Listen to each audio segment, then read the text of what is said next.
Good evening everyone. दुनिया में इस समय 70s वाला ऑयल क्राइसिस आया हुआ है। 1973 में क्या हुआ था गाइस, ऐसे ही जैसे ये ईरान और इजराइल अब लड़ रहे हैं उस समय में लड़ पड़े थे। लेकिन ईरान को उस समय सऊदी अरेबिया या जैसी वो कंट्री, गल्फ कंट्री जिनके पास ऑयल है, ऑयल रिजर्व है, उन्होंने सपोर्ट कर दिया था और पूरी दुनिया में ऑयल को बंद कर दिया था। तो इससे क्या हुआ था, ऑयल की कीमतें 4x हो गई थी, यानी 4 गुना हो गई थी। ठीक है। अब यूएस को उसी दिन से समझ आ गया था कि जिस बंदे ने तेल के ऊपर कंट्रोल कर लिया उसने पूरी दुनिया को कंट्रोल कर लिया, और यूएस का इंटरेस्ट उसी दिन से ऑयल के ऊपर बढ़ गया।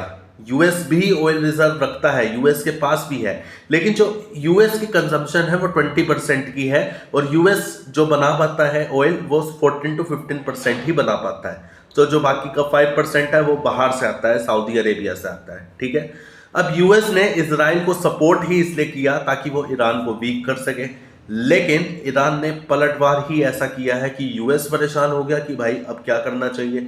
अब उसे नेगोशिएशन के अलावा और कुछ दिख नहीं रहा। देखिए, अमेरिका के जो व्हाइट हाउस के प्रेसिडेंट हैं ट्रंप, उनके अगेंस्ट पूरी दुनिया में या 50 स्टेट्स ऑफ अमेरिका में भी हर जगह प्रोटेस्ट है उनके अगेंस्ट में कि यार ये बंदा गलत फंसा दिया हमने, किसको प्रेसिडेंट बना दिया, ये बंदा बर्बाद कर देगा, क्योंकि उसने अमेरिका में कॉस्ट ऑफ लिविंग बढ़ा दी गाइस। दूसरी, उसने क्या करा है वहां पे, ये वॉर कर दी। और तीसरी, उसने जो दिक्कत ये करी है कि जो पॉलिसीज है वो ही अगेंस्ट में ला रहा है अमेरिकन के। ठीक है। कुछ भी कर रहा है, कभी भी कर रहा है, एक डिक्टेटर की तरह काम कर रहा है, और अमेरिका में ये काम नहीं चलता गाइस। ठीक है। हमारे यहाँ के जो मोदी हैं उन्होंने भी बात की है व्हाइट हाउस से और प्रेसिडेंट ट्रंप से, जिसमें एलोन मस्क भी था। अब इस कॉल में क्या हुआ है, इस कॉल को करते करते मोदी जी ने बताया है कि कैसे इंडिया इम्पैक्ट होगा और कैसे इंडिया में अभी से गैस की शॉर्टेज पड़ रही है और प्राइसेस हाई जा रहे हैं।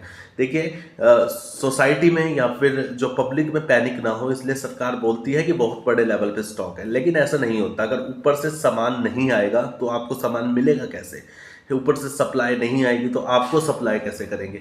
तो इस चीज़ को आपको समझना है, क्योंकि स्ट्रेट ऑफ हॉर्मुज से 20 to 30% जो है क्रूड ऑयल और गैस की इधर उधर होता है। ठीक है। यहाँ से एक्सपोर्ट इंपोर्ट होता है, तो वो रूट क्योंकि बहुत ज़्यादा क्रिटिकल है और उसी रूट की लड़ाई हुई है, और जिस वजह से यहाँ पर दिक्कत है। तो चैनल को सब्सक्राइब जरूर करना।